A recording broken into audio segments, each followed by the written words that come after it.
It sure is a beautiful sight here. Pictures tonight of an ice cave at Mount Rainier flooded with rainbow colors. These pictures were taken by Matthew Nichols. They went viral leading up to the holiday weekend.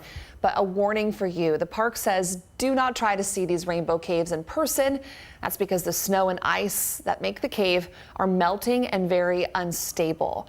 Really is a sign that summer's sticking around for now, Mike. Yeah, temperatures were warm once again today. Refracted light. That's exactly the same way that a rainbow works, except it's through ice. How cool is that? Here's a live look from Mount Rainier in Paradise right now, where folks are not exploring ice caves because, well, there's been a whole lot of melting since last spring, but yeah, fall is right around the corner. We also got some clearing taking place, so it was fairly overcast through most of the day, especially around the base of Mount Rainier, but that is a sign of things to come. We saw those clear skies off towards Westport earlier. We're going to see more of those tomorrow. Today's high temperatures, well, you know what, right where they should be this time of year. 77 is the 30-year average. That's what we accomplished in Renton, Arlington, down towards Olympia as well. Puyallup breaking away, getting into the low 80s. I was there this morning and it was absolutely gorgeous. 60s along the coast, still a bit overcast, but as we saw, skies are starting to clear. And if you're doing the countdown, here we are. We are less than 3 weeks away from the autumnal equinox, 18 days until we cross over into fall. I got some great news from Eastern Washington because take a look. This time yesterday and the day before and the day before that and the day before that,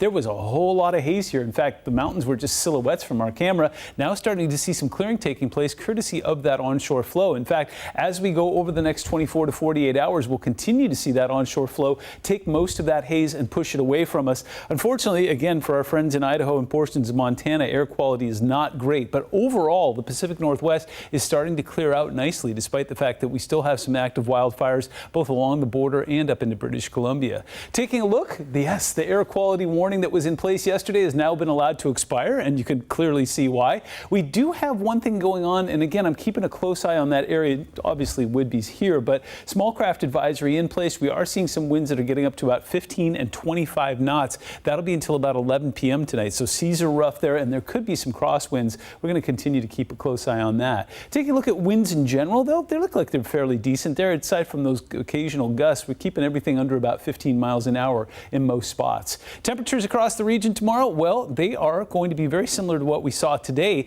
but here's the catch. We're going to see those skies start to clear early, and that's going to allow us to warm wonderfully and beautifully, allowing for some mid-70s in the midsection of Puget Sound. We'll see some mid and even some upper 70s towards Auburn. Out towards the coast, we'll see some clearing. In fact, it's going to be a beautiful day, not particularly warm unless you get out to Forks. We're expecting temperatures to be in the 70s. And then off towards the east tomorrow, again, most of that air quality issue is off towards into Idaho and Montana. Overnight lows tonight, well, they're going to be a bit on the chilly side. Another sign that fall is right around the corner. Yeah, we're seeing some 40s for the first time in a good long while. Mount Vernon and Arlington, and then down towards the south as well. 47s in Olympia towards Puyallup. 49 Chehalis, and then out towards the coast right at the 50-degree mark. Tomorrow is Labor Day, and you know what? Temperatures are going to be, again, a bit on the low side, but quite comfortable out there. Sunshine pokes out in the afternoon. It's going to be a beautiful day. We get to carry that into Tuesday. In fact, we'll see temperatures warm up slightly as high pressure expands across the region. And as we go through the first full week of September, things looking really comfortable. And next weekend, already looking really, really nice.